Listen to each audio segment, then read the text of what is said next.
काँग्रेसची साथ सोडा, 2 तासात गुवाहाटीला गेलेल्या आमदारांना परत आणतो असा प्रस्ताव उद्धव ठाकरेंनी दिला होता असा दावा रामदास कदम यांनी केलाय। मात्र उद्धव ठाकरे यांनी शरद पवार यांचे ऐकले आणि ते काँग्रेस सोबत राहिले असे वक्तव्य रामदास कदमांनी केलंय।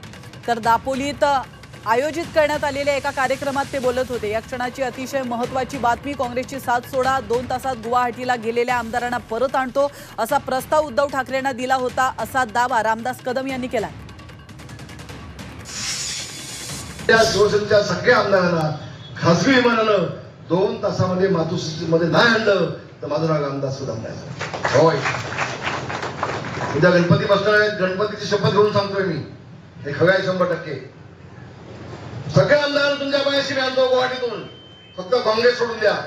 बाळासाहेबांच्या आत्म्याला शांती लागणार नाही बोलते। मला म्हटले होय, मी तुम्हाला फोन लावून सांगतो। बांधवांनो, भगिनींनो, आज पुन्हा सांगतोय तुमच्या माध्यमातून महाराष्ट्राला, दुसऱ्या दिवशी सकाळी 9 वाजता शरद पवार साहेब मातोश्रीवरती पोहोचले आणि उद्धवजींचा निर्णय बदलला। मला त्यांनी मेसेज दिला की नाही, आम्ही कायदेशीर लढा लढतोय।